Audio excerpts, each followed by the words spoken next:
네, 사회를 뜨겁게 달구는 이슈를 다뤄보는 시간입니다. 양변의 이열지열인데요. 이번 주 금요일부터 코로나19 백신 접종 이제 시작이 됩니다. 이런 상황에서 지금 국회와 의료계 간의 갈등의 골이 깊어지고 있다고 합니다. 핵심은 의료법 개정안 처리 관련인데요. 양지열 변호사와 함께 말씀 나눠보겠습니다. 어서 오세요. 네, 안녕하세요. 예.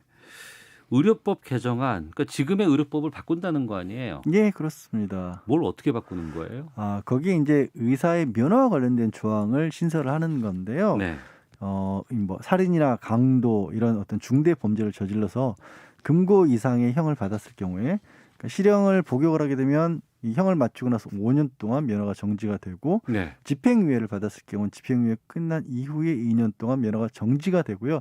이게 완전 취소로 좀 알려졌는데 취소는 아니고 그 5년이나 2년이 지난 후에 재교부를 할지를 심사를 해서 재교부를 해주겠다라는 겁니다. 그러니까 그러면 금고형이라고 하면 뭐 그거부터 좀 여쭤볼게요. 금고형이 어느 정도의 죄인 거예요? 죄질이? 지금은 사실 그 징역형이란과 실질적인 차이는 없습니다. 네. 네, 없는데 이거는 옛날 유산이에요. 무슨 말씀이냐면 징역의 역은 노역이라는 그런 의미고 예. 과거에는 강제 노동을 이제 복역자들에게 시켰거든요. 네. 근데 금고는 일을 시키지 않고 그냥 이 수감 생활만 하도록 하는 겁니다. 그러니까 이게 왜 옛날 유산이라고 하냐면 노동을 좀 천시하던 시절에 네. 조금 범죄가 양질이라는 건 있어요. 예를 들어 정치범이라든가 뭐 실수, 과실범 이런 경우에는 이런 사람들에 대해서 노역까지 시키는 것은 온당치 않다라고 해서 가둬두기만 하고 일은 안 시킨다라는 그러니까 우리가 알고 있는 징역 똑같아요, 사실은. 이제 교도소 가서 이제 네. 징역을 살아야 되는데 거기서 이제 일 안 하는 건 금고 이렇게 이름 바꾼 거 아니에요? 네, 근데 지금으로서는 뭐 징역형 산다 그래도 일 시킬 일도 없고요. 또 이게 강제노역이라고 하는 부분들이 인권 문제가 있기 때문에 네. 사실상 지금으로는 실질적으로는 동일한데 취지만 옛날에 그런 취지만 남아 있는 거죠. 저는 이거 빨리 없애야 된다고 주장하는 사람입니다, 사실은. 그러면 죄를 짓고 그 법원에 가서 재판 과정에서 징역형을 선고받은 거 아니에요? 예, 그렇습니다. 그런데 면허가 계속 유지가 되어 왔어요, 지금까지는? 지금까지는 의사 면허는 건드릴 수가 없었어요. 건드릴 수 없는 것이다. 아주 극단적인 사례로는 가족을 해쳐서 20년형을 선고받고 복역한 사람도 네. 면허는 그대로 유지가 됐었습니다. 그러니까 뺏을 수 있는 경우는 의사 면허 자체를 대여를 한다든가, 네. 그러니까 면허를 이용해서 어떤 불법적인 사업을 했을 경우에 이제 면허 취소 사유가 됐었습니다만 그런 거 외에는 아무리 중대한 범죄를 저질러도 면허는 건드릴 수 없는 그런 거였죠. 의사 면허는 네, 건드릴 수 없는 의사 것이었다. 근데 이제 이 의료법을 바꾼다고 했을 때 의사협회가 지금 상당히 반발이 거셉니다. 네. 게다가 지금 백신 접종 앞두고 있는데 이 백신 접종에 좀 이렇게 차질이 빚지 않을까라는 우려가 일반 국민들로서는 들 수밖에 없잖아요. 게다가 뭐 총파업 카드 만지작거리고 있다 이런 얘기까지도 나오고 있는데 의사협회가 가장 크게 반발하는 지점은 어떤 거예요? 사실 저는 그거를 못 찾겠습니다. 솔직히 말씀드려서. 그래요? 왜 이 부분에 대해서 지금 의사협회 공식적으로 이렇게 뭐 대변인이나 아니면 협회장이나 이런 분들이 말씀하시는 것은 지난해 뭐 공공의대 설립과 관련해서 예. 의사분들이 반대를 했을 때보다 훨씬 더 강력하게 반대를 하고 있다. 10배 이상 분노하고 있다라고 하는데 어디서 왜 분노하시는지 저는 사실은 잘 모르겠고요. 네. 말씀하신 거 들어보면 이런 얘기를 하세요. 실수로 이렇게 범죄를 저질렀을 경우에도 있는데 의사 면허라고 하는 게 이게 사실상 다른 직업과 면허가 생명이다. 네. 그러니까 면허가 있어야 일을 할 수 있는데 그 면허를 정지시킨다고 하는 것은 어떻게 보면은 뭐 지나친 제한이다 이렇게 말씀을 하고 계신데 여전히 아까 말씀드린 것처럼 살인 강도 같은 중범죄를 저지른 사람의 면허를 정지시키는 게 그렇게 분노할 일인가 싶어서요. 살인 강도를 들으셨지만 의사협회 쪽에서는 아니다. 교통사고를 당했어도 예. 그 실수로 교통사고를 저질렀을 경우에도 의사면허가 취소될 수 있더라. 이런 얘기를 하거든요. 근데 지금 그런 부분들이 혹시 이제 오해를 하고 계신다라면 예.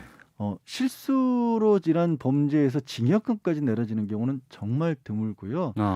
징역형까지 간다라고 한다면 뭐 윤창호법으로서 음주운전을 해서 예. 사람의 목숨을 빼앗았다거나 아니면 이제 어린이 아동 보호 구역에서의 교통사고를 일으켰을 때 그럴 때의 교통사고인데도 불구하고 뭐 실형까지 선고가 되는 거고요.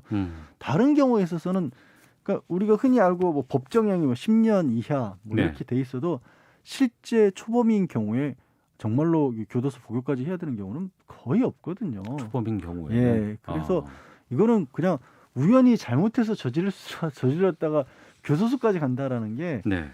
잘 없어요. 그리고 만약에 이제 의사분들이 보시기에 이 부분은 좀 부당하다. 그러니까 혹시 남용될 여지가 있는 부분이 있다라고 한다면 예. 그 부분을 딱 짚어서 어. 이거는 국회에서 법을 만드는 과정에서 이런 부분은 제했으면 좋겠다라고 오히려 그 부분을 좀 강조를 해주셨으면 좋겠어요. 예. 막연하게 중대범죄 우리는 이게 면허 뺐으면 안 된다라고 얘기해 버리시면 좀 공감을 얻기가 어렵지 않을까 싶습니다. 예. 해당되는 내용들을 좀 찾아보니까 예, 정의당의 강은미 원내대표실에 의한 건데요. 최근 5년 동안 살인, 강도 이런 4대 범죄 예. 이걸 저지른 의사가 2,800명이 넘고 또 성범죄를 저지른 의사가 600여 명인데 거의 다수가 의사 면허를 유지하고 있다라고 하는데 거의 다수가 아니라 법적으로는 면허를 뺏을 수가 없는 거예요. 법적으로는 뺏을 수 뺏을 없다. 수가 없는 겁니다. 과거에는 안 그랬다면서요. 예전에 아주 예전에 예. 제가 알기로는 90년대 전인가 그렇게 됐었고요. 어. 그때는 이제 면허를 좀 강력하게 뺏었고 그때는 오히려 뭐 과실범의 경우 예. 특히 이제 의료 사고 이럴 때도 면허를 빼앗다 보니까 이게 이제 좀 지나치다라는 얘기가 나왔고요. 그래서 이번에 법 개정을 하면서는 이거 조금 들으시기에 따라서 이게 맞나 싶으실 텐데 네. 업무상 과실치사 같이 의료행위 과정에서 벌어진 일로 실형을 선고받더라도 그때는 면허를 또 뺏지 않습니다. 아. 그러니까 무슨 얘기냐면 아니 의료 행위를 하거나 수술을 하는 과정에서 예. 그러면 아니 그게 오히려 더 뺏어야 되는 거 아니야라고 생각하시겠지만 그게 아니고 고의로 사람을 해치는 것과 예. 의료행위라고 할지라도 그러니까 과실의 의료행위 같은 경우는 일부러 거는 건 아니거든요. 뭐 수술을 하면서 최선을 다하려고 네. 했지만 여러 가지 상황상 갑자기 뭐 결과가 안 좋았다거나 네. 이럴 경우에 또 이게 소송을 휘말리는 경우도 그리고 있으니까. 형사처벌을 실제 받는 경우도 아주 뭐 많지는 않지만 있거든요. 예. 그런 경우에도 의사 면허 유지를 시킵니다. 그러니까 철저하게 오히려 의사분들을 보호하기 위한 장치는 거기 들어가 있는데 네. 그걸 가지고 거꾸로 말씀들도 하세요. 아니 정지나 취소를 시킬 거면 의료 과실로 오히려 벌을 줘야 되는 거 아니냐라고 하는데 예. 그러나 그거는 잘못된 게 뭐냐면 이 부분은 이미 아까 다시 말씀드리지만 일부러 그런 것도 아니고 그 부분을 벌을 주게 되면 오히려 뭐 애초에 면허를 주는 것 자체를 잘못 줬다. 그러니까 정상적으로 의료 활동을 할 수 없는 사람에게 국가가 면허를 줘놓고 일을 잘못했다는 이유로 형사처벌하고 면허를 정지시키는 거기 때문에 오히려 그게 또 타당하지 않다라고 국회에서는 판단하고 있는 거죠. 예.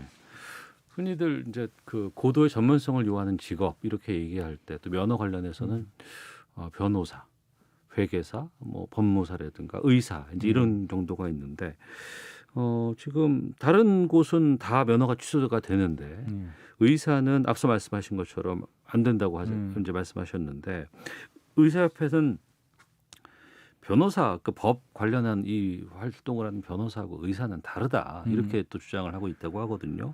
변호사시니까 좀 그 당사자 입장에서는 어떻게 보세요? 이제 의사협회에서 왜 그 말씀을 하셨는지를 제가 보니까요. 이렇게 얘기를 하신 겁니다. 변호사들 같은 경우에는 법률 전문가들 아니냐. 그러니까 법률 전문가들이 법을 위반했다라고 한다라면 오히려 그게 이제 그 죄질에 될까 훨씬 더 안 좋은 것이고 더 나아가서는 법을 남용을 하고 악용을 했다라고 볼 수 있기 때문에 당연히 어찌 보면은 이 금고의 이상의 형을 받았을 경우에 면허를 정지하는 게 맞다. 그런데 의사들은 법을 다루는 사람들은 아니지 않느냐. 국민 건강을 지키는 사람들이기 때문에 변호사에게 자격정지를 시킨다고 해서 의사도 자격정지를 시키는 것은 타당하지 않다라는 주장이신데요. 뭐 고개를 끄덕일 수도 있지만 달리 생각해 보면 의사분들이 하시는 일은 사람의 생명과 건강을 다루는 일입니다. 그러니까 법이 지키는 가장 기본적인 부분들 우리가 형법을 얘기할 때 딱 떠올리시면 뭐를 범죄를 하냐 사람 목숨 빼앗고 사람 해치는 거잖아요. 그러니까 그거를 지키자는 거거든요. 그리고 그거는 법률 전문가가 아니더라도 누구나 알 수 있는 거고요. 그렇게 지켜야 될 몸을 다루는 직업이 의사분들이시고 또 이제 아까 이제 전문가 입장을 물어보셨는데 우리 전문가들 중에서 선생님이라는 호칭을 공식적으로 붙이는 일이 몇 가지나 있나요? 변호사들이 굉장히 싫어하는 그런 표현 중에 하나가요. 변호사 산다는 표현이거든요. 아, 변호사를 산다. 그렇게도 많이 말씀들 하시잖아요. 예. 변호사 수임했다고 했을 때 예. 그 좀 좋지 않은 얘기로 변호사들에 대해서 그러니까 돈을 금전적인 어떤 거를 추구하는 그런 쪽으로 많이 생각을 하시고 실제 그런 면모도 솔직히 있습니다. 예. 근데 의사분들한테는 왜 선생님이라고 할 거예요? 그만큼 사회적으로 사회적 위치나 존경이나 이런 것들이 오히려 더 높은 단계에 있으신 거거든요. 예. 그게 공적인 책임을 더 강하게 묻는다는 얘기로 똑같이 환원이 되는 거죠. 해외는 지금 이렇게 이 면허 관리 같은 거 어떻게 훨씬 하고 있어요? 엄격해요. 아, 그래요? 뭐 가까운 예로 일본 같은 경우는 지금은 우리 같은 경우는 금고 이상 실형을 받았을 때를 얘기하고 있는데 벌금 이상을 선고를 받았을 때부터 의사협회 그리고 법적으로 어떤 식으로 제재할지가 더 세부하게 나눠져 있고요. 네. 뭐 독일 같은 경우는 재판에 넘어가는 즉시 정지가 됩니다. 그러니까 뭐 불구속 상태에서 당연히 재판 받지만 재판하는 넘기는 즉시 의사 활동을 할 수가 없도록 돼 있어요. 그리고 예. 그 결과에 따라서 면허를 정지하거나 이렇게 하는 거고요. 지금 이번 주부터 이제 백신 접종 네. 주간이 됩니다. 그래서 이제 더욱더 이제 의협과의 갈등이라든가 이런 그 의사와 관련해서 여러 가지 이런 부분들이 있으면 좀 일반 우리 국민들 입장에서 좀 걱정이 되거든요. 지금 이 백신 접종과 의사 면허 관련해서는 큰 상관이 없을 거다. 뭐 이렇게 지금 보시는 분들도 계십니다만 지금 이재명 경기도지사 같은 경우에는 임시로 간호사에게 예방주사 의료행위를 할 수 있도록 허용하자 이렇게 주장까지 하고 있거든요. 예. 이와 관련해서 의료법은 지금 어떻게 돼 있는 거예요? 지금은 그렇게 할 수 없어요. 그러니까 의료행위라고 하는 부분들은 원칙적으로 모두 의사분의 직접적으로 하지 않더라도 지휘나 감독이 없으면 아무것도 하기가 어렵습니다. 그만큼 독점적인 지위를 주고 있는 겁니다. 사실 그래서 그만큼의 책임을 또 바라는 거기도 합니다. 우리 예. 법의 입장에서는. 지금 상황 이제 보건복지위를 통과한 거거든요. 앞으로 이거 만약에 법이 다 되려면 어떤 절차가 남아 있어요? 보건복지 통과했고 법사위에 들어서 자꾸 심사를 해야 되고요. 이제 다른 법과의 충돌 문제 같은 걸 봐야 되는데 그 과정에서 아까도 말씀드린 것처럼 의사분들께서 직접적으로 이 부분은 좀 잘못됐다라고 하시면 네. 꼭 꼬집어서 그 부분을 좀 고치길 그리고 그 의견을 부분을 좀 내서 반영할 수 있도록. 그 부분을 국민들께도 공감을 얻으셨으면 좋겠습니다. 알겠습니다. 양지열 변호사 함께했습니다. 고맙습니다. 네, 고맙습니다. 잠시 후 2부 정치와트 준비되어 있습니다. 2부로 가겠습니다.